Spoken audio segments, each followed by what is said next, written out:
توجہ ہے ہم حضور کی پوری نسل پاک کو سید مانتے ہیں.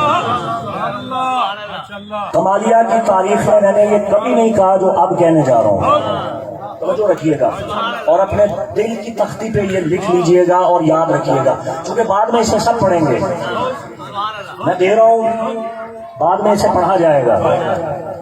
چونکہ وسیم قادری صاحب تشریف فرمائے یہ جانتے ہیں 15 سال پہلے جو پڑھتا تھا پھر میرا نہیں رہتا تھا، پھر سب پڑھتے تھے، پھر مجھے آنکھیں بھی دکھاتے تھے. اب میں ایک جملہ آپ کی خدمت میں صادق چشتی صاحب تشریف فرما ہے، آپ کی خدمت میں ہدیہ کر رہا ہوں. کوئی دعویٰ نہیں، دین کا طالب علم ہوں، ایک ادنا سے طالب علم ہونے کی حیثیت سے ایک جملہ آپ کی خدمت میں ہدیہ کرنا چاہتا ہوں. صاحبان، حضور علیہ السلام 53 برس کی عمر میں معراج پہ گئے، تحفہ نماز لے کے آئے. آقا علیہ الصلوۃ والسلام نے صحابہ کرام کو جمع کیا اور صحابہ کرام سے فرمایا کہ اس طرح نماز پڑھنی ہے. صحابہ کرام نے عرض کی یا رسول اللہ نماز کا طریقہ بتائیے. ہمارے آقا نے صحابہ کو نماز کا طریقہ بتایا، نماز سمجھاتے گئے.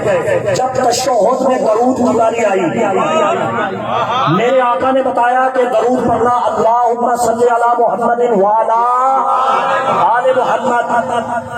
یہ اس وقت کی بات ہے جب ہجرت نہیں ہوئی، علی اور فاطمہ کا نکاح بھی نہیں ہوا، ابھی حسن پیدا نہیں ہوئے، حسین پیدا نہیں ہوئے، آقا زادی شہزادی زینب کی ولادت باسعادت نہیں ہوئی، شہزادی رقیہ اور کلثوم ابھی پیدا نہیں ہوئی، ابھی آل محمد اہل بیت رسول پیدا نہیں ہوئے. سرکار نے صحابہ کو بتایا مجھ پر درود پڑھو، میری آل پر درود پڑھو. صحابہ کرام نے عرض کی یا رسول اللہ آپ کی آل کون ہے؟ میرے آقا نے بتایا میری آل اولاد فاطمہ سے چلے گی، میرا بیٹا حسن ہوگا، میرا بیٹا حسین ہوگا، میری بیٹی زینب ہوگی، میری بیٹی رقیہ ہوگی، میری بیٹی کلثوم ہوگی، یہ میری اولاد ہے.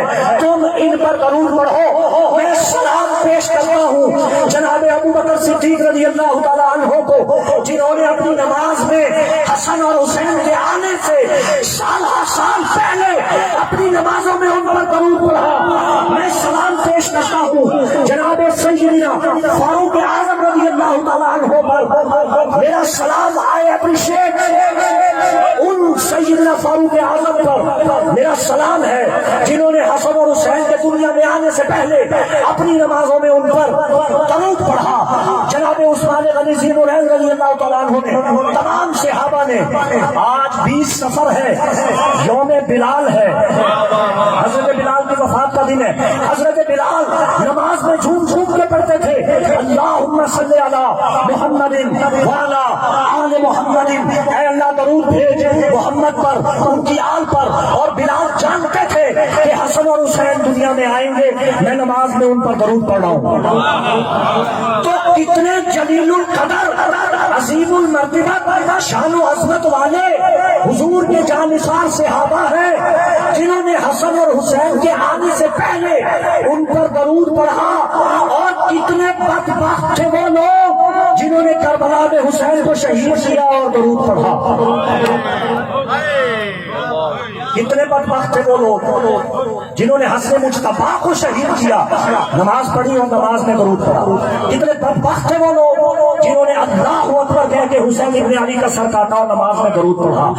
وہ صحابہ جناب ابو بکر، عمر، عثمان اور تمام عشرہ مبشرہ اور حضور کے جلیل القدر جانثار وفادار صحابہ، وہ آل محمد کے آنے سے پہلے ان پر درود پڑھ رہے ہیں.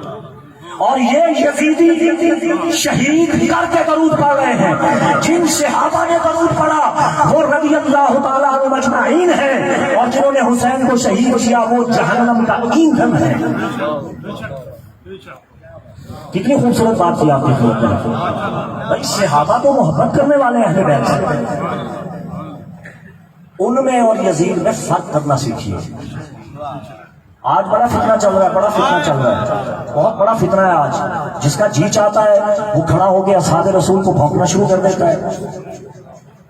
صاحبان، اگر ہم نے اصحاب رسول کا دفاع نہ کیا، کل کو رسول خدا کا دفاع بھی نہیں کر سکیں گے.